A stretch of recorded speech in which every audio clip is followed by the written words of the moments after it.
बहुत बहुत स्वागत है जी आज की खास मुलाकात trend setters season 2। Second season शुरू हो गया है आज से। तो मैंने सोचा यार क्यों ना कोई खास मेहमान को बुलाया जाए जो थोड़ा सा वो महफिल वाला हिसाब चाहिए हमें, थोड़ा शायरी का है ना। सो मैंने सोचा यार क्यों ना सत्यन यादव को लाइव ले आए, कोई ना कोई अपनी कोई नज्म भी सुनाएंगे ये आज। तो बड़े अच्छे शायर हैं जी, दिल्ली के रहने वाले, इंडिया के रहने वाले शायर, एक अच्छे बुक राइटर, एक अच्छे आर्टिस्ट, बड़ी अजीम शख्सियत है जी जब बात होती है शायरी के बारे। तो एक बार फिर स्वागत है जी सत्यन जी आपका, बड़ा अपना कीमती समय निकाल कर आज लाइव हुए हैं हमारे साथ, लाइव इंडिया से। अब आपने अगर इतना बोला तो शुरुआत 2 लाइनों से की जाए। कर दे शुरू भाई, माहौल बनाए कोई शायरी का। हाँ तो शुरू करता हूं कि बिछाली जमीन और आसमान ओढ़ लिया मैंने। आए हाय। बिछाली जमीन और आसमान ओढ़ लिया मैंने, छतों के इशारों पर अब नाचना छोड़ दिया मैंने। आए हाय क्या बात है। ओए होए भाई, आपका स्टाइल, मैं बड़ा हैरान हूँ सत्यन जी कि मैंने आपका इंस्टाग्राम पेज भी देखा था, काफी शायरी आपने की है, लिखी है, अपनी नज़में लिखी हैं। पहले थोड़ा सा ना हमें बताएं कि आपकी जिंदगी का सफर कहाँ से शुरू हुआ है, पैदाइश का की कहाँ की है, आपकी चाइल्डहुड डेज की बात करें, वो ये चाइल्डहुड मेमोरीज। यस रमन, सो मैं शुरुआत अगर करूं तो I am basically from Rajasthan. क्या आलूर डिस्ट्रिक्ट, छोटे से टाउन से शुरुआत हुई, स्कूलिंग बेसिक सारी वहीं से हुई। देन राजस्थान में एक बहुत प्यारी सी जगह है पिलानी, सो इनिशियल एजुकेशन वहां से। राजस्थान के बाद फिर जो दूसरी जगह देखी वो लाइक इंडिया में सब लोग तो जानते ही हैं, यूके में भी बहुत सारे लोग उसको पहचानते हैं, महाराष्ट्र। बिल्कुल बिल्कुल देन बिल्कुल बिल्कुल। मैंने अपनी ग्रेजुएशन जो की वो महाराष्ट्र में, औरंगाबाद एक बड़ी प्यारी सी जगह है, एजेंटा एलोरा केव्स के नाम से जानते हैं। वाह जी वाह। उसके बाद मैंने ग्रेजुएशन जो की वो मैंने सिविल इंजीनियरिंग की हुई है। अब आप लोग शॉक्ड होंगे कि सिविल इंजीनियर और पोएट, ये दो डिफरेंट सी चीजें कैसे एक साथ। ये वाकई थोड़ा सा ना मैं बड़ा हैरान था जब हमारी बातचीत हुई थी लाइव होने से पहले। मैं बड़ा हैरान हो गया कि यार एक सिविल इंजीनियर जो एक बहुत बड़ी नौकरी, एक जॉब है, प्रोफेशन है जी, ये शायरी कहाँ से आई, ये मुझे नहीं समझ लगी कि इतना ट्रांसफॉर्मेशन कहाँ से आया। क्या था Raman ji, like civil engineering के अंदर आपको मटेरियल जोड़ने होते हैं, पोएट्री के अंदर आपको वर्ड्स जोड़ने होते हैं, इमोशंस जोड़ने होते हैं, दोनों घुमा फिरा के चीजें तो सेम ही है। तो उसके बाद फिर पोस्ट ग्रेजुएशन मैंने की पुणे से। पुणे से पोस्ट ग्रेजुएशन करने के बाद फिर दिल्ली ने बुला लिया, क्योंकि फैमिली दिल्ली और राजस्थान में जहां से मैं हूँ वो जगह ज्यादा दूर नहीं है। फिर आकर गुड़गांव में सेट हो गए, गुड़गांव के अंदर जॉब शुरू की।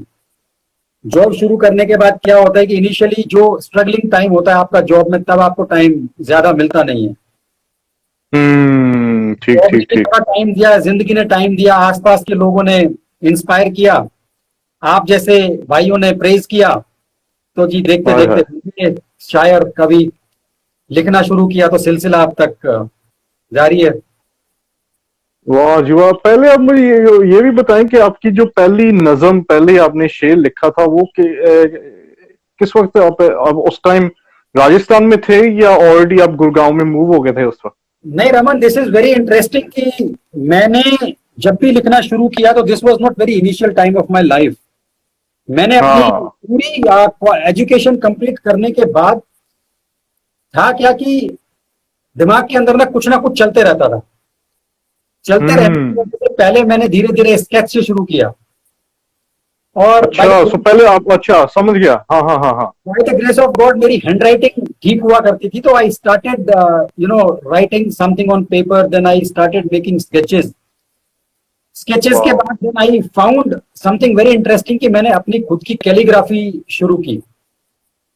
कैलीग्राफी के अंदर जब लिखना शुरू किया तो धीरे धीरे क्या होता है, जब आप कुछ पेपर पे करना शुरू करते हैं ना, then there is something going on in your mind. Absolutely, this is like an imagination or some kind of picture. So when you are like thinking something, then I started writing all these things on paper. Then धीरे धीरे जो करीब के दोस्त होते हैं ना, वो आपके टैलेंट को आपसे पहले पहचान लेते हैं। उनको आपसे ज्यादा पता होता है. And Raman ji, fortunately today is international like friendship day. So वाह, बिल्कुल, बहुत बहुत मुबारकबाद है भाई, बड़ी फ्रेंडशिप डे इंडिया में काफी मनाते हैं वैसे। जितने भी लोग सुन रहे हैं सबको मुबारक हो. थोड़ी देर के बाद दोस्तों पे कुछ सुनाया भी जाएगा. तो बिल्कुल बिल्कुल, जरूर जरूर। दोस्तों ने कहना शुरू किया कि why don't you take it seriously and why don't you start writing something. And जब लिखना शुरू किया, लोगों ने पसंद करना शुरू किया, तो धीरे धीरे क्या होता है, आप एक लिखा, दो लिखा, आपने चार लिखा, एक पूरा क्लब हो जाता है. फिर उसके बाद उसको क्लब करने के लिए तो जब आप अपनी चीजों को क्लब करते हैं तो वो एक बुक की शेप में अपने आप आ जाती है. फिर उसके बाद एक बुक पब्लिश करने के बारे में सोचा, बुक भी पब्लिश हुई, बुक मार्केट में भी आई, बुक को अच्छा रिस्पॉन्स मिला, आप लोगों ने पसंद किया. एंड शायद रमन जी, वो बुक की वजह से आज हम दोनों एक दूसरे से बात भी कर रहे हैं. बिल्कुल, क्योंकि वो बुक के बारे भी हमने बात करनी है वैसे, क्योंकि बड़ी वो खास सब्जेक्ट को आपने कैप्चर किया है उस किताब में. मैं जरूर वो उसके बारे में भी हम जरूर जिक्र करेंगे. सत्य जी, I've got a question I want to ask you. जैसे फॉर एग्जांपल पोएट्री एक ऐसी चीज है कि वो उसके लिए एक इमोशंस भी चाहिए होते हैं बंदे को, जज्बात भी होने चाहिए लिखने के लिए. जी.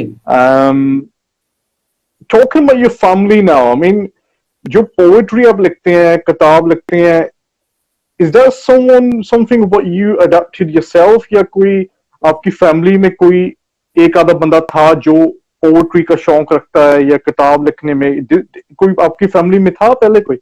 नहीं रमन जी, लाइक मैं आपको बताऊं कि मेरी फैमिली के अंदर अगर आप पोएट्री की बात करेंगे, लिखने की बात करेंगे, किसी भी आर्ट की अगर बात करेंगे, तो मेरे को कोई दूसरा नाम नजर आएगा नहीं. My father retired government officer, तो उनका पूरा टाइम अपनी जॉब में. My mother was a housewife. My brother is a doctor. Elder one is a teacher. So there is no one. बहनें भी ऐसा कुछ नहीं कि उन्होंने कहीं ऐसा मैंने उनको देखा होगा भी कुछ करते हुए. एंड दो चीजें होती हैं. देखिए क्या होता है कि किसी के अंदर टैलेंट अगर होगा भी तो एक्सपोज नहीं होगा. तो कहने को ऐसा कुछ नहीं कि किसी को देख के या इंस्पायर होकर फैमिली की तरफ से मैंने लिखना शुरू किया. बट हम शायद इस टॉपिक को डिटेल में डिस्कशन करें बाद में. मैंने लाइक अपनी जॉब के टाइम में ना स्टार्टेड लिसनिंग टू डॉक्टर राहत इंदौरी साहब. यस, बड़े शायर हैं, बड़े अच्छे खास. तो ये जो पोएट्री का जो कीड़ा है, ये जो आया, ये वहां से आया. अगर बोलूं किन्होंने इंस्पायर किया या कहां से सुनना शुरू किया या कहां से एक अंदर से वो चीजें निकल के आनी शुरू हुई, तो all the credit goes to Rahat Indori साहब. Wow. I need to mention him because he's a huge name in poetry. I mean, those who don't know, oh yes, I tell you, you need to research about him क्योंकि बहुत सारे शेर वो काफी कहने मतलब कि पोएट्री के वो उस्ताद हैं वो, राइट? अभी तो वो हमारे बीच में लाइक वो नाम है और नाम रहेंगे वो हमेशा. वो तो देखो ही चाहे शायर हो, गायक हो, कलाकार हो, अदाकार हो, बेशक वो ह्यूमन फॉर्म में नहीं है हमारे बीच, पर वो अमर हो जाते हैं एंड डे, क्योंकि वो इतना सारा खजाना पीछे छोड़ जाते हैं.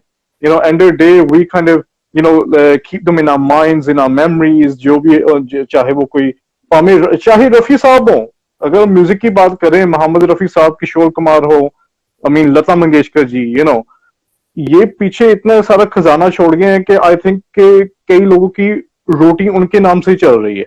उनके नाम से चल रही है. जनरेशंस के बाद जनरेशंस उनको सुनती है और सुनती रहेंगी. वो लोग कभी हमारे बीच से जाएंगे नहीं. हाँ बिल्कुल. सेम जो आपने जिक्र किया, मैं इनके बारे में क्योंकि बड़ा इंटरेस्टिंग है, क्योंकि आपके इंस्टाग्राम में एक तस्वीर थी उनकी, जब वो आपकी किताब थी किरदार जी, वो किताब वो बैठे पढ़ रहे हैं. मैं बड़ा हैरान हो गया था कि आपकी मुलाकात किस तरह हुई उनके साथ. How did you get to know him and get to see him personally? मैं बताऊं आपको, लाइक उनके साथ मुलाकात होना पहले तो बहुत बड़ी बात है. मुलाकात भी जो हुई, एक के बाद एक मुलाकातें हुई, और बहुत जिसको कहते हैं बहुत कोर्डियल, बहुत फैमिली टाइप्स मुलाकातें जो होती हैं, वो एक तो हुआ कि आपको कोई मिला और आपने उनसे 2 मिनट बात कर ली. एक होता है कि आपको उनको सोचने का, समझने का, देखने का, सुनने का मौका मिलता है. बिल्कुल. तो मैंने उनको पहली बार लाइव देखा था दिल्ली के अंदर. एक शो था साहित्य आज तक. अच्छा। जब मैंने पेपर में देखा कि इंदौरी साहब वहां आ रहे हैं, तो मतलब ही नहीं होता था कि मैं वहां ना जाऊं और उनको ना सुनूं। उस बिल्कुल। दिन उनकी बायोग्राफी का लाइक लॉन्च भी था। उनकी बायोग्राफी लिखी गई थी, और बायोग्राफी वहां पर लाइक बुक का अनावरण था। तो वहां पे जिन्होंने उनकी बुक लिखी थी, उनके साथ हम्म। मिलने का मौका मिला, और मैंने उनसे रिक्वेस्ट की कि मेरे को राहत इंदौरी साहब से मिलना है, बिगेस्ट फैन। सो कई बार क्या होता है, किस्मत आपका ना बड़ा खुल के साथ देती है। तो उन्होंने मुझे बोला कि आप आज राहत इंदौरी साहब से छोटी मुलाकात मत करो, आज वो आपसे ज्यादा टाइम भी नहीं दे पाएंगे, मिल नहीं पाएंगे। मैं मुलाकात फिक्स हम्म। करता हूँ आपके साथ उनकी, उनके घर पे। अच्छा। उन्होंने अपने घर पे मुझे मिलने का टाइम दिया। मैं दिल्ली से इंदौर उनसे मिलने गया। मैं उनके घर पर उनके साथ 3 घंटे कम से कम मैंने उनके साथ समय बिताया। उन्होंने मुझे सुना, मैंने उनको सुना, उन्होंने बुक पढ़ी। बुक पढ़ने के बाद उन्होंने अप्रिशिएट वैसे किया। वैसे सत्येंद्र जी, आपके जब आपने उनको फेस टू फेस मुलाकात हुई, as you walked in the room, वो बैठे थे, मन दिमाग में क्या चल रहा था उस वक्त? वो यू थोड़े मैं आपको बताता हूँ, आप जैसे कि नर्वस नर्वस थे? इंडस्ट्री के अंदर जैसे ना बहुत बड़े नाम जो होते हैं, उनका नाम सुन के ना इंदौरी साहब का बड़ा इंपैक्टफुल सा नेम है। इंदौरी हाँ। साहब के बारे बिल्कुल। में ऐसा अगर हम कहा जाए कि वो जब मुशायरे में होते हैं तो भी किसी को डांट दें, या अपनी शायरी के माध्यम से क्या कुछ ऐसा कह दें कि सबकी आवाजें बंद हो जाया करती हैं, तो वो बड़ी शख्सियत, उस लेवल की शख्सियत है, वो थी वो। हम्म। बिल्कुल। मैं जब गया थोड़ा नर्वस था, बट आप बिलीव नहीं करेंगे, उनके साथ उनको देखने के साथ ही उनकी जो पहली मुलाकात थी, उनका जो जेस्चर था ना, वो देखने के बाद आपका सारा डर निकल जाएगा। उन्होंने बिठा के जिस तरीके से बात की, जिस तरह का उनका रुतबा या जैसा उनके बारे में लोग कहते हैं, वैसा बिल्कुल भी नहीं था। बहुत वाह। ही सरल स्वभाव, वेरी डाउन टू अर्थ, कोई दिखावा नहीं। बच्चे की तरह बात करना, प्यार से बुलाना, बात करना। उन्होंने अपना पर्सनल नंबर दिया, उन्होंने कहा जब भी मैं दिल्ली आऊं मुझे आप कॉल करो, फिर से मिलेंगे। हो सकता है ये वाह सब रे वाह। बातें सबके साथ नहीं होती हैं, या हो सकता है इतना अपनापन सबके साथ नहीं होता। वो दिन पहली मुलाकात थी। उसके बाद मेरी उनसे एक बार और दिल्ली में मुलाकात हुई। एंड वो जो दोनों मुलाकातें हैं वो तो अब यादें हैं, और वो बहुत बड़ी मुलाकातें हैं। मतलब मैं अपनी जिंदगी में ऐसा मानता हूं कि ये बड़े खूबसूरत लम्हे थे, जो कि मैं हमेशा अपने साथ कैरी करके चलता हूं। तो उनके साथ मिलना is something like dream come true. वैसे काफी इंटरेस्टिंग बातचीत हो रही है, क्योंकि आपने राहत इंदौरी साहब को अपना एक, कह लो, एक इंस्पिरेशन माना, है जी। ना? आपने पोल्ट्री से पहले आपने उनको फॉलो किया, फिर उनको आप अपना एक इंस्पिरेशन या एक रोल मॉडल, कह लो, मानते हैं, आप एक गुरु मानते हैं पोल्ट्री के। उस शख्सियत को मिलना भी एक बहुत बड़ी काबिल तारीफ है, क्योंकि कई लोगों को की किस्मत ऐसी होती है कि वो कभी अपने रोल मॉडल या इंस्पिरेशन को मिल नहीं पाते हैं पर्सनली। जी। स्पेशली जब कोई ऐसा लेवल का कोई आर्टिस्ट हो जहां सिक्योरिटी भी है, या बहुत सारे ढेर सारे लोग हैं उनके आसपास, जो उनको फॉलो करते हैं। वो कोई ना कोई एक आधा बंदा होता है जो वो मिस कर जाता है अपॉर्चुनिटी पर। आपको तो पूरा 2-3 घंटे मिले, वो टाइम फ्रेम मिला उनके साथ बैठकर बात करना फेस टू फेस। फिर आपने उनको अपनी किताब दिखाई कि जो आपने लिखी है, उन्होंने पढ़ी। वो भी एक बहुत बड़ी, मेरे हिसाब से, एक अचीवमेंट है आपके लिए, एक किस्म मैं का मैं अवार्ड थोड़ा ही है, सा किस्म का। मेंशन करना चाहूंगा रमन जी, कि हम लोग ना बड़े फिल्म स्टार्स के पीछे देखते हैं, भीड़ लगी होती है। हम्म। मैंने ऐसी कभी उम्मीद नहीं की थी कि मुशायरों के अंदर या शायरों के पीछे किस तरह से भीड़ दौड़ सकती है, या दौड़ती होगी। मैं आपको बिल्कुल। बताऊं, मुशायरे के अंदर सबसे आखिर में बुलाया जाता था राहत इंदौरी साहब को, क्योंकि जब तक वो नहीं आएंगे तब तक भीड़ डटी रहती है, और भीड़ का खेल हम्म। देखने लायक होता है। एंड भीड़ बिल्कुल। के अंदर उनके मुंह से एक शब्द निकलता है, और लाखों लोग जो वहां पे, जितने भी लाखों, तो क्या मतलब, जितनी भी वहां पे भीड़ होती है, हजारों लोग जो भी होते हैं, वो जिस तरीके से शाउट करते हैं, जिस तरीके से उनके चेहरे पर खुशियां आती है ना, वो दर्शाता है कि वो किस लेवल के शायर हैं। और लिखावट, शब्द और शायरी किसी इंसान की जिंदगी में किस तरीके से बदलाव ला सकता है, खुशियां ला सकता है, हंसते आदमी को रुला सकता है, रोते आदमी को हंसा सकता है। तो बिल्कुल। ये शब्दों का खेल है, जो कि माँ सरस्वती का आशीर्वाद जिसको मिला, जिसने लिखना सीखा, बोलना सीखा, और फिर उनका जो जादू चलता है वो देखने के लायक ही होता है। वाह रे वाह। वैसे राहत इंदौरी साहब की कोई नज्म ऐसी जो आपको बहुत पसंद आई, हालांकि उनका पूरा कलेक्शन ही बड़ा बाकमाल है शायरी का, तो कोई ऐसा शेर जो आपको याद है, जो आपको लगता है कि वो हमेशा आपका मैं बेस्ट शेर उनका जो लिखा हुआ, बताएं। मैं आपको राहत इंदौरी साहब की कोई भी गजल या कोई भी शेर यहाँ पर पढ़ना तो देखिए छोटे मुंह बड़ी बात होगी, बट लोग ऐसा हम्म। कहते हैं रमन जी की मेरी जो लिखावट का स्टाइल हो गया है वो मोर और लेस उनके जैसा हो गया है, या मैं उनके सामने तो कुछ नहीं, बट जब मैं बोलूंगा तो लोग रिलेट कर लेंगे कि हाँ शायद ये इंसान इंदौरी साहब का इंदौरी साहब को पसंद करता होगा। तो मैं उनकी तो नहीं, मैं आपको वाह, अपनी एक लिखी हुई सुना चीज दें। सुनाता हूँ जी। जरूर जरूर शायद सुनाए। सुनने वाले लोग इससे रिलेट करें, आपको भी देखकर लगे कि हाँ शायद कुछ वहां पर आया। हाँ। तो शुरू करता हूं कि कोहरे की चादर ओढ़ूं, वाह। कोहरे की चादर ओढ़ूं और हिम पर्वत चढ़ जाऊं, कोहरे की चादर ओढ़ूं और हिम पर्वत चढ़ जाऊं, जब तक लक्ष्य अधूरा है तो पीछे कैसे हट जाऊं। आए हाय, आए हाय हाय, क्या कोहरे की बात है। चादर ओढ़ूं और हिम पर्वत चढ़ जाऊं, जब तक लक्ष्य अधूरा है तो पीछे कैसे हट जाऊं। चाहे अग्नि की वर्षा हो, चाहे अग्नि की वर्षा हो या कहर जल जला बर पाए, इरादों से डिगे बिना विशाल चट्टानों सा डट जाऊं। आए हाय। इरादों वाह। से डिगे बिना विशाल चट्टानों सा डट जाऊं, और विजय पथ पर चलते हुए गर आक्रमण हो चौतरफा, विजय आए पथ हाय। पर चलते हुए गर आक्रमण हो चौतरफा, झुके नहीं गर्दन मेरी फिर चाहे टुकड़ों में कट जाऊं। आए हाय। वाह, झुके क्या नहीं बात गर्दन है मेरी भाई। चाहे टुकड़ों में कट जाऊं, ऊंच नीच से ऊपर उठकर मानवता हो सर्वोपरि, ऊंच नीच से ऊपर उठकर मानवता हो सर्वोपरि, भूखे प्यासों के जीवन में, भूखे प्यासों के जीवन में बनकर निवाला बट जाऊं, आए हाय। भूखे प्यासों के जीवन में बनकर निवाला बट जाऊं। कठोर परिश्रम दृढ़ निश्चय, कठोर परिश्रम दृढ़ निश्चय सबब बने कामयाबी का, उड़ान आसमां की भरकर, उड़ान आसमां की भरकर धरती की गोद में सिमट जाऊं। आए हाय। ओए होए। निर्माण राष्ट्र का करने को देखिए, 15 अगस्त नजदीक आने को है, और बिल्कुल। आपके भी रूट्स हिंदुस्तान से और हम हिंदुस्तानी होते हुए लास्ट की जो लाइंस हैं वो अपने देश के निर्माण को समर्पित करते हुए कि निर्माण बिल्कुल। राष्ट्र का करने में हर कदम मेरा बढ़े आगे, निर्माण राष्ट्र का करने में हर कदम मेरा बढ़े आगे, अंतिम ख्वाहिश ये है कि बस तिरंगे में लिपट जाऊं, अंतिम आए ख्वाहिश हाय। ये है कि बस तिरंगे में लिपट जाऊं। वाह रे वाह। वैसे कोइंसिडेंटली मैंने शहीदों का भी रंग पहना है आज मैं।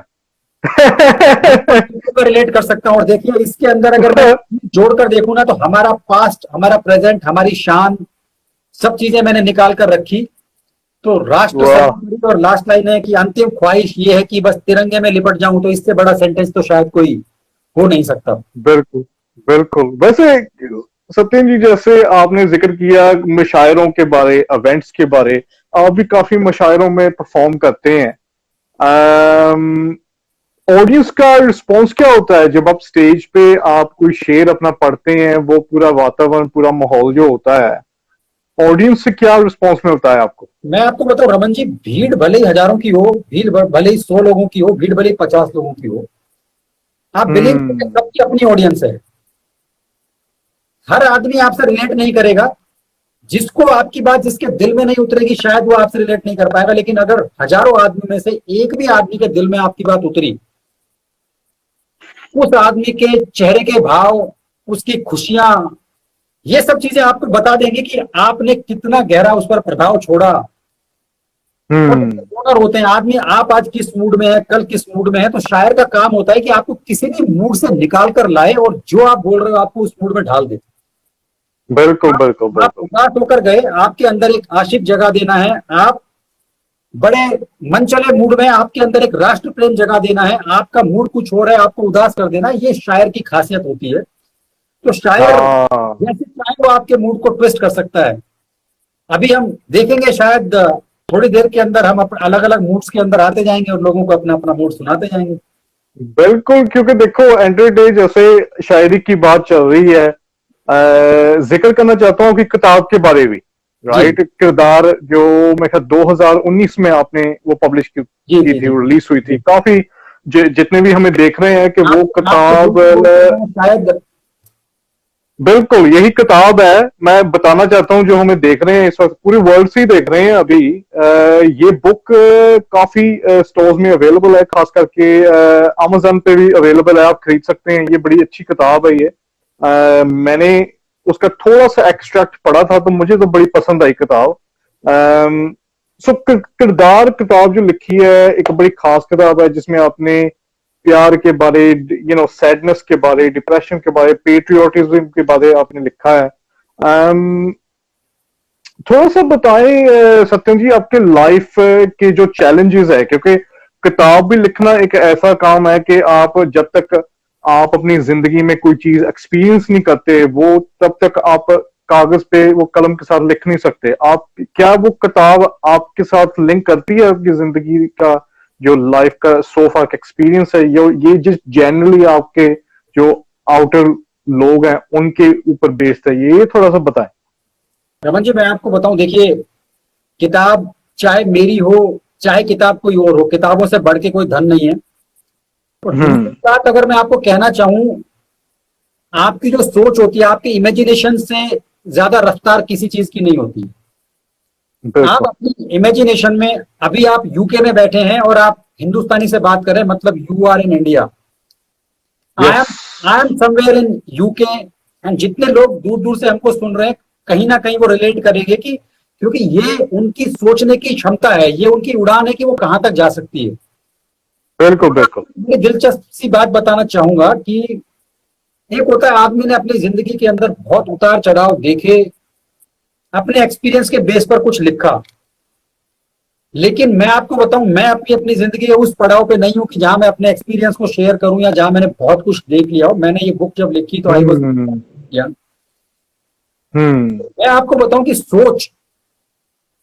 सोचने की, समझने की, जो आपकी लिमिटेशंस को अगर आप एक बार खोल देंगे, अगर आप अपनी सोच को उड़ान देंगे और आपके ख्यालात जो आएंगे, आप एक एक चीज को कैप्चर करेंगे। आपने, जरूरी नहीं कि वो एक्सपीरियंस आपका हो, आपने अपने किसी जानने वाले का एक्सपीरियंस देखा, आपने अपने किसी हाँ दोस्त यस। का टूटा हुआ दिल देखा, आपने अपने किसी दोस्त का जुड़ा हुआ दिल देखा, आपने अपने किसी जान पहचान वाले इंसान को देखा कि वो, बिल्कुल।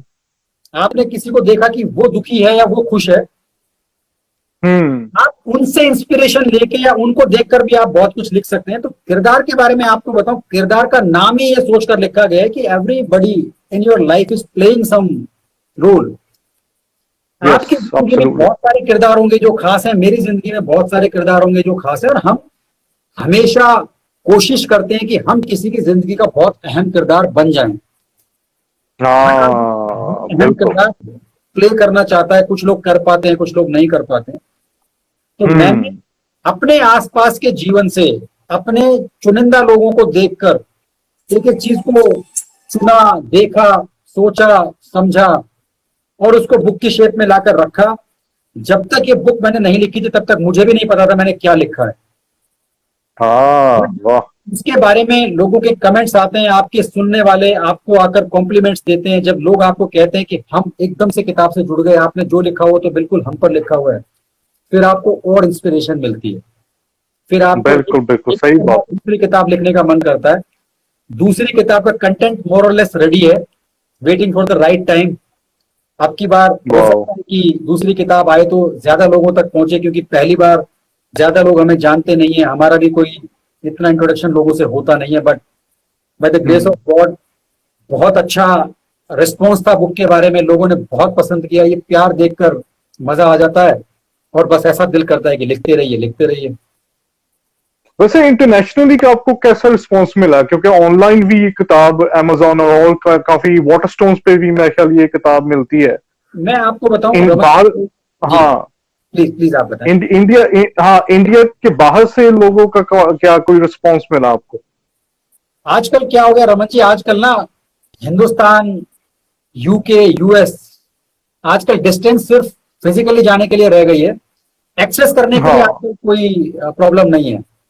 एनीवन कैन बिल्कुल। Download book any time. And fortunately because education की वजह से बहुत सारे लोग बाहर रहते हैं, बहुत सारे लोग दोस्त भी बहुत सारे बाहर रहते हैं। फॉर्चुनेटली आजकल हिंदुस्तानी दुनिया के कोने कोने के अंदर हैं, तो बिल्कुल बाहर से बहुत अच्छा रिस्पॉन्स मिला।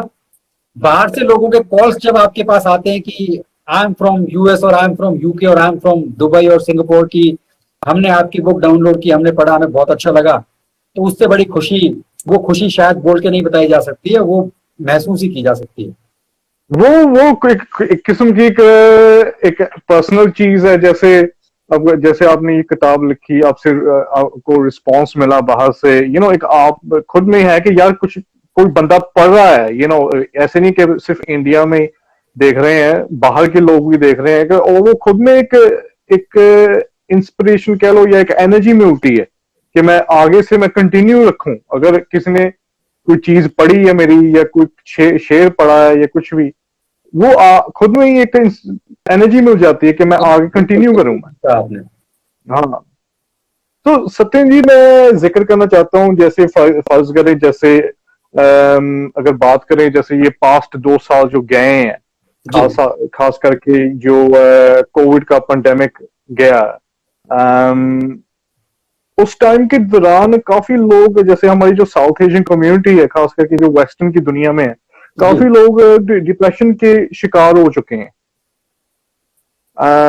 आपने इस किताब में डिप्रेशन का भी जिक्र किया है, जी इसकी सिनॉप्सिस में भी मैंने।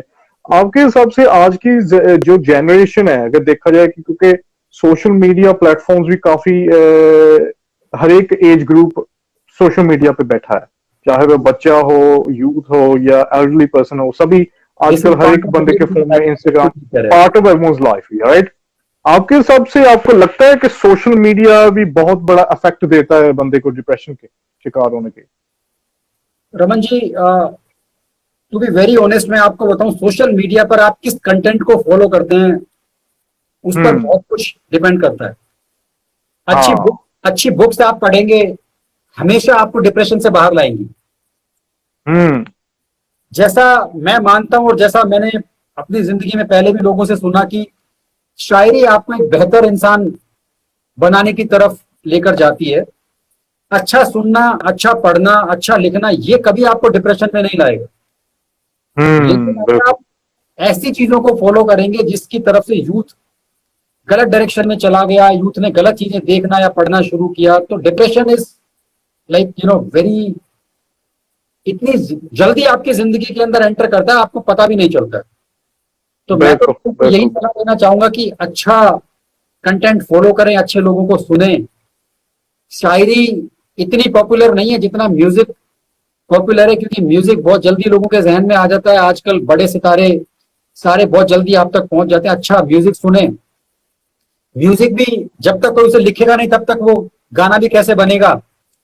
तो मैं कहता बिल्कुल हूँ बिल्कुल शायरों को भी सुने, शायरी भी सुने, और अच्छी शायरी जब तक आती रहेगी तब तक लोग उसको सुनते रहेंगे। And this will be a very good thing too, कि आपको अच्छी शायरी सुनकर अगर आप डिप्रेशन से बाहर आते हैं तो इससे बढ़िया और बताइए क्या हो सकता है।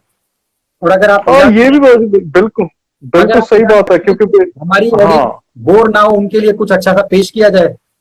कर दे भाई, कर दे, महफिल भी लगा रही है, साथ साथ में महफिल भी लगनी चाहिए शायरी की। अब पिछला वाला जो हमने सुना है थोड़ा सा मोटिवेशनल और सीरियस था, अब थोड़ा सा माहौल को हल्का करते हैं। हाँ हाँ, सही है सही है। अब हल्का डिस्क्राइब नहीं करेंगे, सुनाते हैं, देखते हैं लोगों को कितना हल्कापन महसूस होता है और वो कहाँ तक इससे हाँ रिलेट। बिल्कुल। तो मैं कहना चाहूंगा कि उसने लहराया रुमाल मेरे लिए, हाय हाय। उसने लहराया रुमाल मेरे लिए, हम्म। कब नहीं था ये कमाल मेरे लिए। आए उसने हाय। लहराया रुमाल मेरे लिए, कम नहीं था ये कमाल मेरे लिए। खड़ा हो गया वो सामने आकर। ये वो के बारे में शायद बताने की जरूरत किसी को नहीं पड़नी चाहिए, वो बहुत स्पेशल इंसान होता है हर किसी की जिंदगी में। कि वो तो खड़ा मिसेस यादव होंगी जिन्होंने, मुझे लगता है मिसेस यादव होंगी जिन्होंने वो रुमाल लहराया था फिर।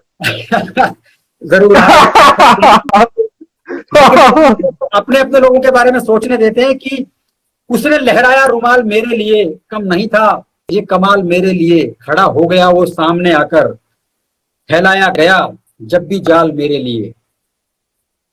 वाह।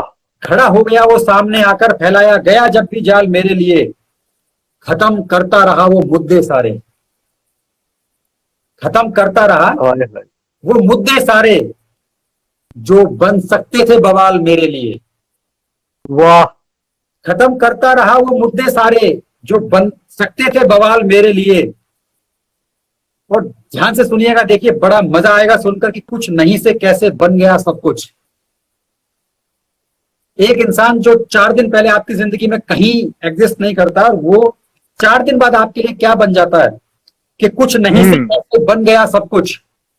कुछ नहीं से कैसे बन गया सब कुछ।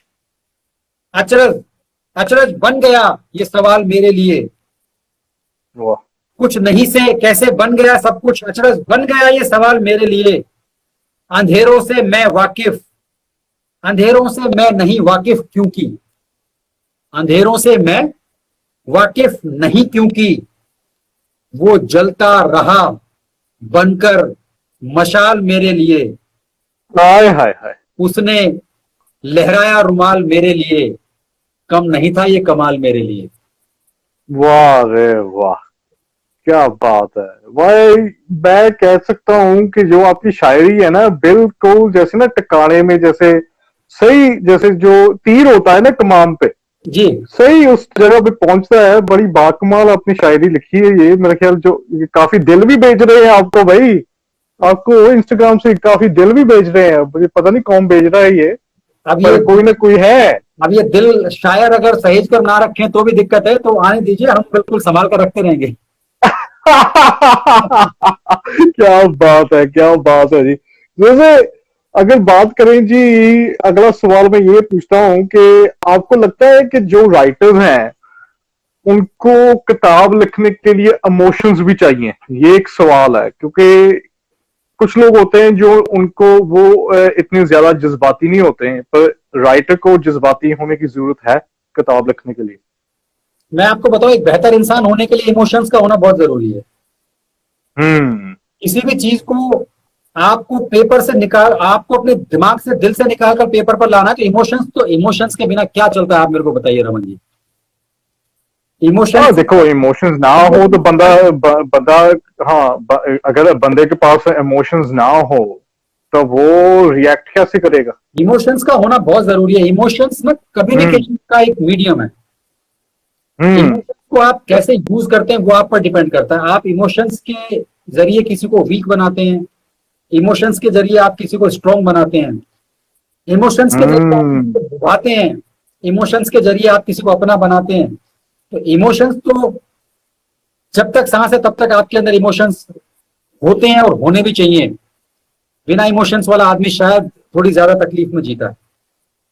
हाँ, इनसिक्योर महसूस करता ना बंदा फिर, अगर अगर इमोशंस ना हो, वो अपने आप से इनसिक्योर हो गया ना एक किस्म का। क्योंकि अगर जो आउटर वर्ल्ड में जो दिखता है, अगर आप उसको फीड ना करें दिमाग में या उसको रिएक्ट ना करें आप, क्योंकि क्योंकि कई लोग ऐसे हैं, जैसे फॉर एग्जांपल जैसे कई लोगों को ऑटिज्म है या कोई स्पेशल नीड्स की कोई इश्यू है उनकी जिंदगी में, वो उनको समझ नहीं लगती कि मैंने अगर चीज कोई, जैसे कोई गलत चीज हुई है, उसको मैंने रिएक्ट कैसे करना है।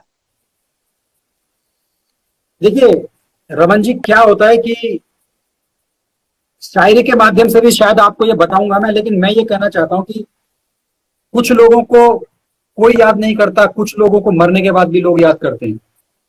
हाँ, यस, अब आप 100%। अपनी क्वालिटी ऑफ लाइफ कितनी एनहांस करना चाहते हैं, आप अपने आप को कहां ले जाना चाहते हैं, वो बहुत मैटर करता है। उसके अंदर सारी क्वालिटी जिनमें से इमोशंस बहुत बड़ा रोल प्ले करते हैं। तो देखिए, मैंने जो अभी आपको बोला वो शायद मैं आपको ना बेहतर तरीके से अपनी भाषा में समझा पाऊं हम्म। कि किसी पर फक्र दुनिया को, कोई खुद पर शर्मिंदा है। हम्म। किसी पर फक्र दुनिया को, कोई खुद पर शर्मिंदा है। ये मर गया मौत से पहले, वो मरकर भी जिंदा है।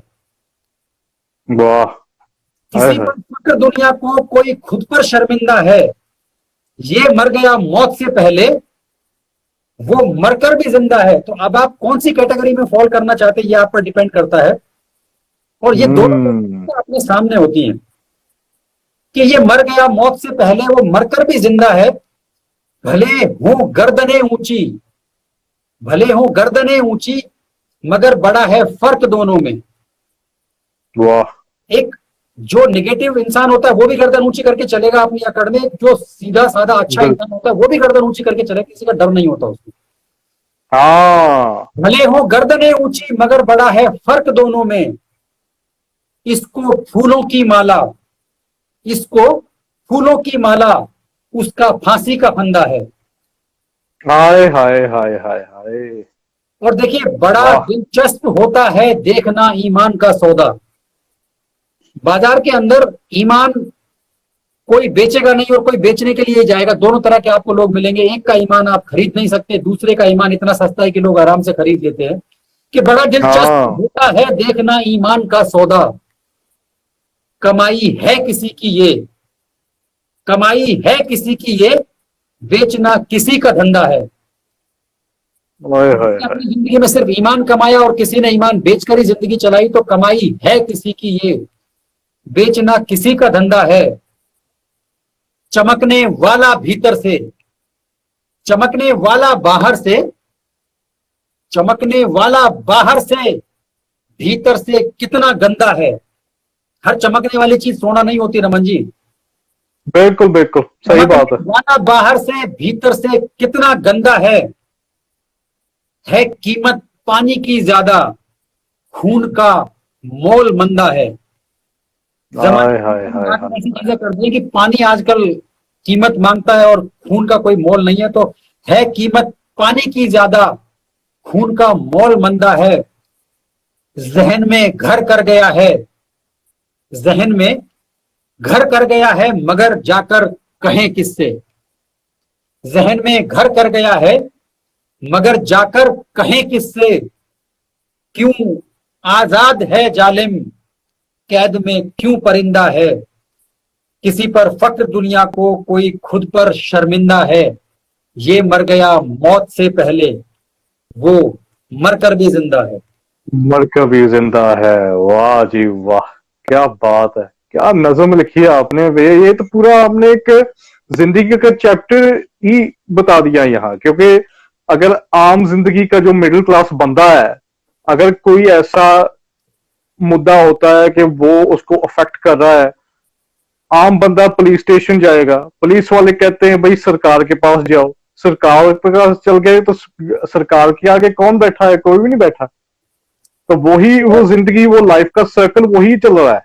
ह्यूमैनिटी से बढ़कर कुछ नहीं, ह्यूमन बनने की कोशिश करी जानी चाहिए, जो मैंने अपने शब्दों में आपको बताने की कोशिश की। और बीच बीच में अगर हमने, जितने लोग हमें सुन रहे हैं और जिनकी तारीफें आ रही हैं, जो लोग हमें प्रेज कर रहे हैं, उनका धन्यवाद अगर नहीं किया रमन जी, वो भी गलत है। तो सभी सुनने वालों बिल्कुल को, बिल्कुल सभी जितने लोग बड़े प्यार से धैर्य से सुन रहे हैं, उन सबको बहुत बहुत धन्यवाद।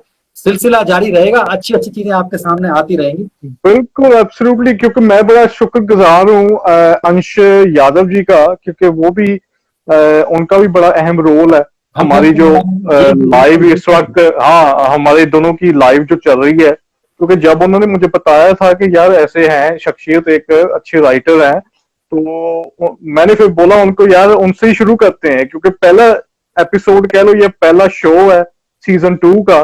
तो मैंने सोचा यार कोई ऐसा माहौल होना चाहिए कि महफिल वाला, जहां शायरी चल रही हो, है ना, जी, उसकी आगे तो कोई और कोई चीज है ही नहीं शायरी के आगे। तो वही तो माहौल बनाती है चीज को।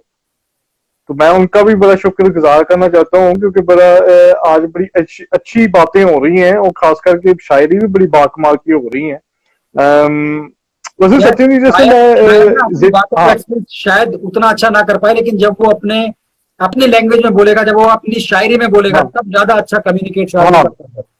ओह यस डेफिनेटली, बिल्कुल बिल्कुल, क्योंकि शायरी देखो ऐसी चीज है कि आप उसकी रिदम को जो, क्योंकि एंड ऑफ द डे शायरी, आपको भी मेरे से ज्यादा पता होगा कि शायरी एक मोती की माला जैसी है।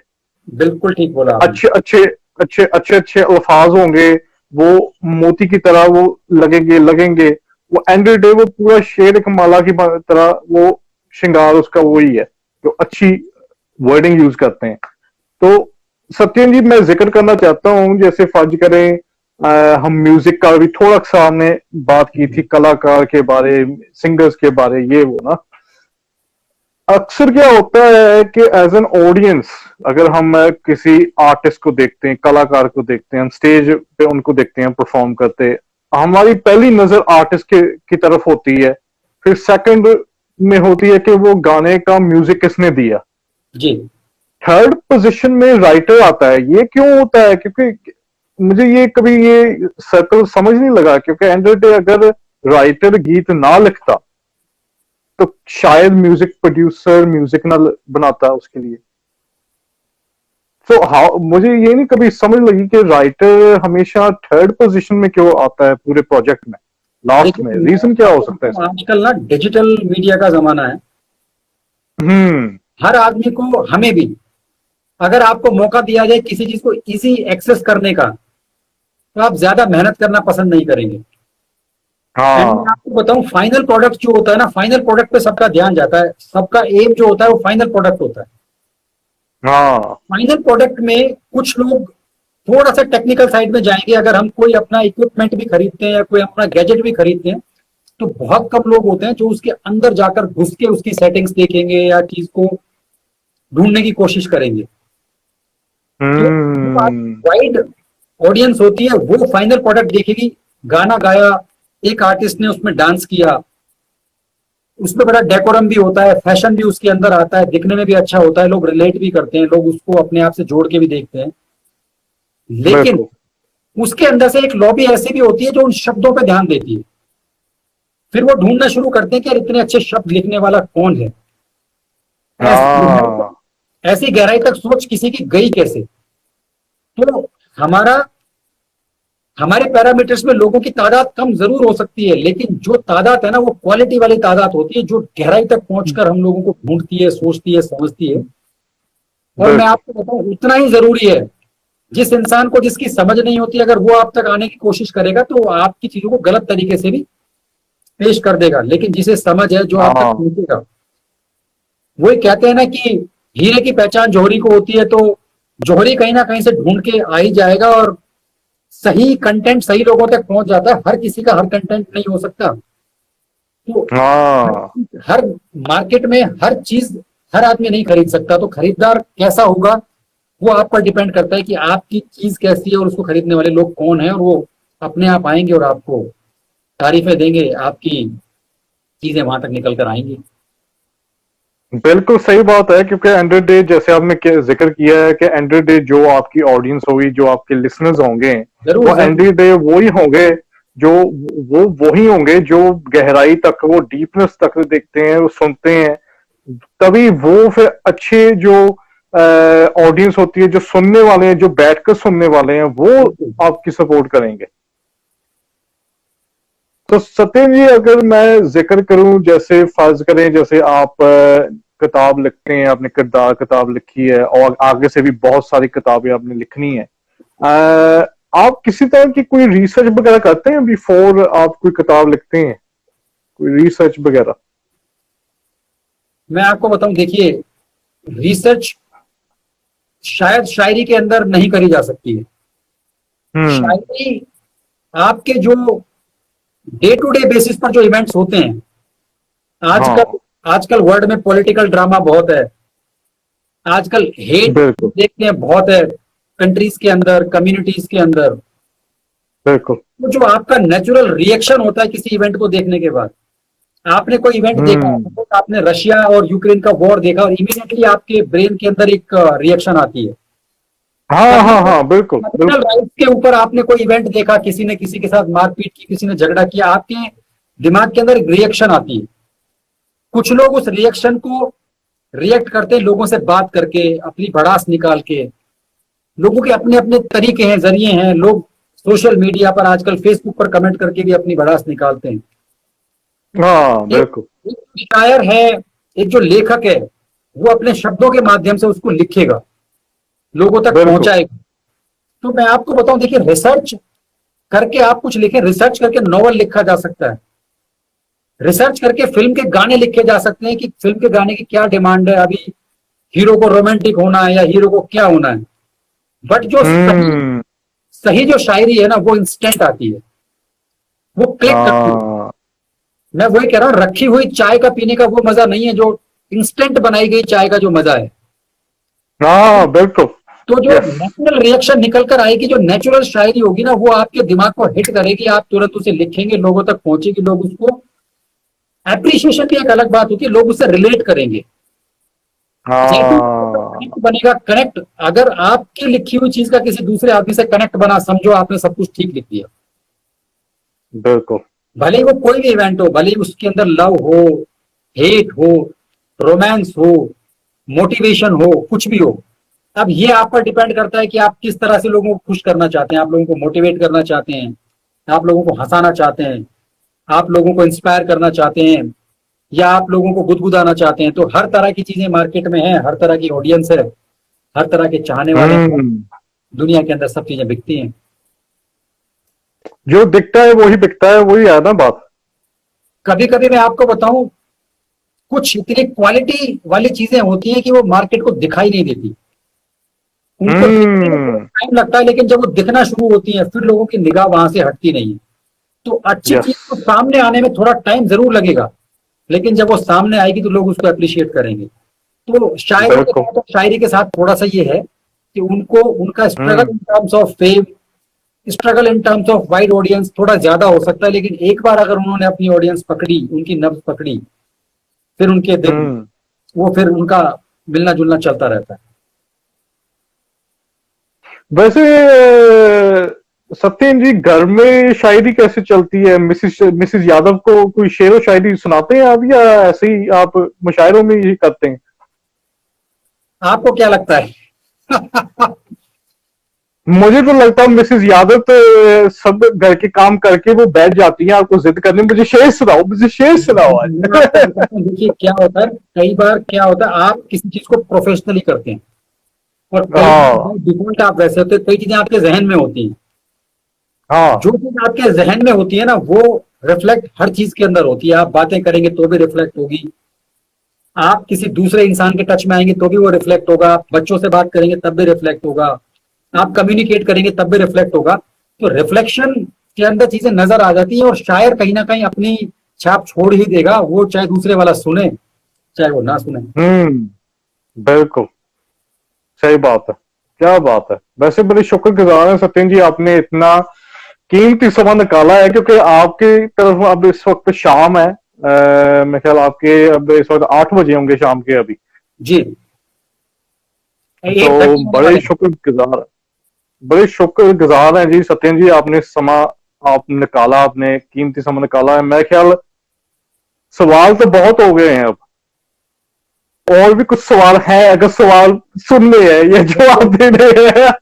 ये डिपेंड करता है ऑडियंस पर और आप पर कि आप सवाल हाँ, का जवाब चाहेंगे तो सवाल का जवाब मिलेगा, आप चाहेंगे कि कुछ लिखा हुआ सुना दिया जाए तो सुनाया जाएगा।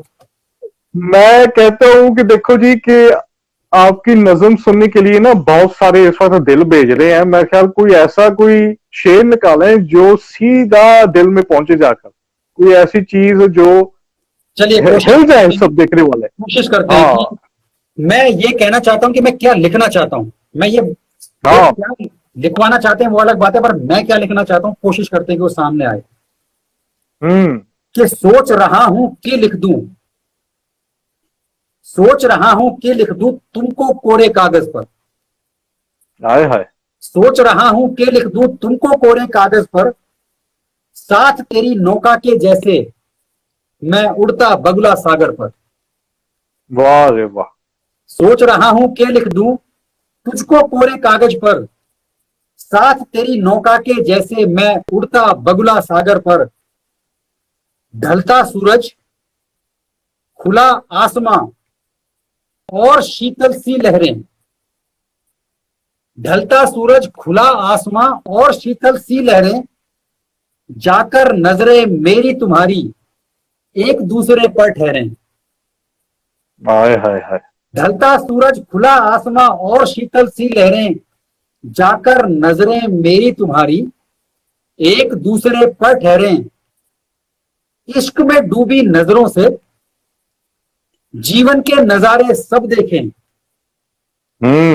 इश्क में डूबी नजरों से जीवन के नजारे सब देखें। ढूंढ रहे थे जो अब तक वो एक दूजे में रब देखें। हाय हाय हाय। ढूंढ रहे थे जो अब तक वो एक दूजे में रब देखें। ख्वाब चुराकर आंखों से जब नींद से जगते हैं। ख्वाब वाह। चुराकर आंखों से जब नींद से जगते हैं। लगते थे जो टेढ़े रास्ते अब सरल से लगते हैं। हाय हाय हाय हाय। टेढ़े रास्ते अब सरल से लगते हैं। सुबह सुहानी खूबसूरत दिन और प्यारी सी शाम है। सुबह सुहानी खूबसूरत दिन और प्यारी सी शाम है। हर लम्हा लगता जैसे एक छलकता जाम है। हाय हाय। हर लम्हा लगता जैसे एक छलकता जाम है। दूर आसमां में आकर जब चांद इतराता है। आसमां में आकर जब चांद इतराता है। यहां जमीन पर दिल मेरा तुमको सामने पाता है। वाह। यहां जमीन पर दिल मेरा तुमको सामने पाता है। मुस्कान मधुर चंचल आंखें और तुम्हारा निश्चल मन। मुस्कान मधुर चंचल आंखें और तुम्हारा निश्चल मन। तोड़ लाए जो तारा गगन से वो परिंदा जाऊं बन। वाह। तोड़ लाए जो तारा गगन से वो परिंदा जाऊं बन। कल कल करते झरनों से निकला कोई संगीत हो तुम। झरनों से निकला कोई संगीत हो तुम। रह रह कर जो लबों पर आए वो प्यारा सा गीत हो तुम। वाह। रह रह कर जो लबों पर आए वो प्यारा सा गीत हो तुम। बनकर उजाला छा जाती हो मेरी अंधेरी रातों में। बनकर उजाला छा जाती हो मेरी अंधेरी रातों में। दिख जाती हो लोगों को तुम मेरी बातों में। वाह। दिख जाती हो लोगों को तुम मेरी सारी बातों में। बनकर लालिमा छा गई तुम जैसे उगते सूरज पर। वाह। बनकर लालिमा छा गई तुम जैसे उगते सूरज पर। सोच रहा हूं कि लिख दूं तुमको कोरे कागज पर। वाह जी वाह। क्या बात है जी, क्या बात दिल है। में उतरा या नहीं उतरा ये आप बताएंगे। भाई देखने वाले तो यही कह रहे हैं सुपर्ब। स्वाटिज्म कह रही हैं, अंडरस्कोर स्वाटिज्म कह रहे हैं जी सुपर्ब। बाकी सब ने बड़े दिल भेजे हैं भाई, बड़े दिल भेजे हैं। ये विनोद यादव ने भी कुछ लिखा है हिंदी में। बहुत बहुत धन्यवाद। वाह। क्या बात है यार। आज तो पूरे जैसे ना रोंगटे खड़े भी करते हैं। और जो जैसे ना कभी कभी क्या होता है कि क्योंकि यहाँ इंग्लैंड की लाइफस्टाइल ऐसे कि मंडे टू फ्राइडे काम चलता रहता है, सैटरडे संडे घर में बैठते हैं, तो जो जितनी भी थकान है ना वो कभी पूरी तरह खलास हो गई है आज। क्योंकि बड़ा नजारा आ गया आपकी शायरी सुन के, बड़ा अलग एक माहौल बना है महफिल आज। हमें जितने लोग तारीफ कर रहे हैं वो सारे आपके या मेरे दोस्त हैं। और आज आज हमने शुरुआत में बोला कि कौन सा दिन है आज, इंटरनेशनल फ्रेंडशिप डे। बिल्कुल, देखो जी इंटरनेशनल फ्रेंडशिप डे। दोस्तों के बारे में कब कुछ सुनाना है वो आप डिसाइड करेंगे और सुनाना मेरी तरफ से होगा। मैं ख्याल देखो माहौल बना है इस वक्त भाई साहब, कुछ कर दे आप। अब असली जो बम फेंक रहे हैं वो भी फेंके आप, दोस्ती वाला। दोस्ती के बारे में अगर मैं कहूं कि यार से बढ़कर शायद कोई रिलेशन दुनिया में बनेगा नहीं। हाँ, तो सारे जितने लोग ऑनलाइन हैं जो हमें सुन रहे हैं उनके लिए ये लिखा हुआ सुनाऊंगा। और इसका मैंने टाइटल रखा है कि कोई और नहीं वो मेरा यार है। हाय हाय हाय हाय। कोई और नहीं, वो मेरा यार है। तो सारे दोस्तों को, जो सुन रहे हैं उनको भी और जो नहीं सुन रहे हैं उनको भी समर्पित, कि जरूर जी जरूर। उसका जीवन में आना कितना मजेदार है, उसका जीवन में आना कितना मजेदार है। अगर साथ में वो हो तो फिर किससे सरोकार है। जीवन में आना कितना मजेदार है, अगर साथ में वो हो तो फिर किससे सरोकार है। मेरे अच्छे और बुरे का वो बिना पूछे हकदार है। वाह। बेतुकी बातों में उसकी खुशियों की भरमार है। मन के भीतर की बातों का वो ही साझेदार है। तो कोई और नहीं, वो मेरा यार है। मेरा यार है, हाँ। मन के भीतर की बातों का वो ही साझेदार है, कोई और नहीं, वो मेरा यार है। अब देखिए, समझिएगा कि गालियों में उसकी कैसे भरा हुआ बस प्यार है। दोस्तों गालियां नहीं लगती है, गालियों में उसकी कैसे भरा हुआ बस प्यार है। मस्ती भरी शैतानियों में बराबर का भागीदार है। मस्ती भरी शैतानियों में बराबर का भागीदार है। मेरे बेसुरे गीतों को वो दे रहा झनकार है। हाय हाय हाय। अच्छा गाऊं बुरा गाऊं कुछ भी गाऊं, मेरा दोस्त मेरी तारीफ ही करेगा। मेरे बेसुरे गीतों को वो दे रहा झनकार है। उसके साथ में हर हफ्ते का, उसके साथ में हफ्ते का हर दिन जैसे इतवार है। कभी कभी नाराज होकर करता तीखी तकरार है। कोई और नहीं, वो मेरा यार है। यार है। कोई और नहीं, वो मेरा यार है। परिवार से मीलों दूर दे रहा भाई वाला प्यार है। परिवार से मीलों दूर दे रहा भाई वाला प्यार है। आज आप और हम इतनी डिस्टेंस से बात कर रहे हैं तो शायद ये बातचीत भाई से कम नहीं है। तो ये प्यार को बिल्कुल बिल्कुल बिल्कुल, परिवार से मीलों दूर दे रहा भाई वाला प्यार है। ऊंचा उड़ने के अरमानों को मिलकर दे रहा आकार है। ऊंचा उड़ने के अरमानों को मिलकर दे रहा आकार है। अदाकारी का लोहा मनवाता एक बड़ा कलाकार है। वाह। लगता जैसे हर सपना साथ में हो जाएगा साकार है। अगर दोस्त हो, दोस्तों के बाद हमें शायद किसी सपने को पूरा करने में दिक्कत नहीं आएगी। लगता हर सपना साथ में हो जाएगा साकार है। अपना सब निस्वार्थ लुटाता वो बड़ा दिलदार है। कोई और नहीं, वो मेरा यार है। यार है। कोई और नहीं, वो मेरा यार है। डूबती कश्ती की वो मेरी बन जाता पतवार है। डूबती कश्ती की मेरी वो बन जाता पतवार है। मेरे खिलाफ किसी बात से उसको बिल्कुल इनकार है।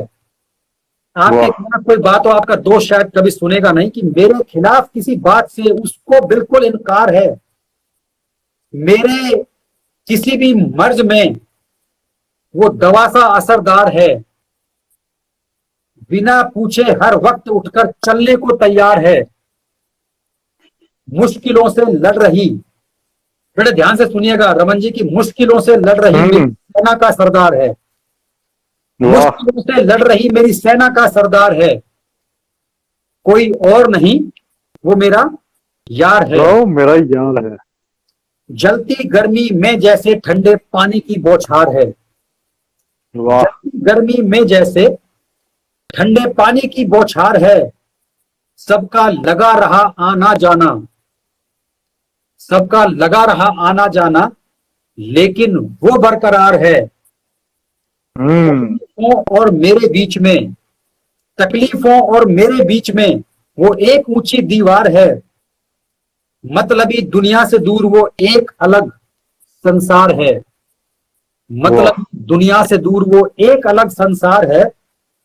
मेरे जीवन में निभा रहा, मेरे जीवन में निभा रहा बेहद अहम किरदार है। कोई और नहीं, वो मेरा यार है। कोई और नहीं, वो मेरा यार है। हाय हाय हाय हाय। ये तो पूरी आपने जो दोस्ती यारी का जो रिश्ता है वो आपने सभी चीजों को मद्दे रखते हुए आपने बता दिया कि भाई जो यारी होती है वो एक किस्म का धर्म का भी पालन करने वाला वो रिश्ता है। यार से बढ़ के, दोस्त से बढ़ के कोई चीज नहीं होती, और दोस्त आपको किसी भी मुसीबत से बाहर निकाल कर ले जा सकते हैं। जो हमें सुनने वाले लोग हैं, ये वही दोस्त हैं, ये हमें किसी भी वाह मुसीबत से बाहर निकाल कर ले जा सकते हैं। वाह जी वाह, बा कमाल जी, बहुत बहुत शुक्रगुजार है, बहुत बहुत थैंक यू है सत्येंद्र जी कि आपने समा निकाला है आज। पूरा महफिल आपने पूरा जैसे ना माहौल बना दिया। बड़े बड़े शुक्रिया। और उम्मीद करते हैं कि आने वाले समय में जो भी आप किताबें लिखेंगे वो कामयाब हो इंटरनेशनली, क्योंकि देखो जी कि एंड डे आपकी जो कलम है, कहते हैं कि भाई जो कलम होती है वो तलवार से भी ज्यादा उसकी ताकत है। बिल्कुल आपने ठीक सो कहा। सो मैं उम्मीद करता हूं कि जितने भी आप किताबें पब्लिश करेंगे वो सुपर डुपर हिट हों, थैंक यू सारी सो दुनिया मच। तक वो ये पहुंचे। ऐसा नहीं होता है, आप, मैं आया और आपने बुलाया, ये आपको भी बहुत बहुत थैंक यू। जितने लोगों ने सुना, अप्रिशिएट किया, उन सबको बहुत बहुत धन्यवाद। कला क्या जब बात है। तक सामने नहीं आएगी तब तक दिखाई नहीं देगी, और कला को समझने वाले लोग जब तक सामने नहीं होंगे, कला का कोई मतलब नहीं है।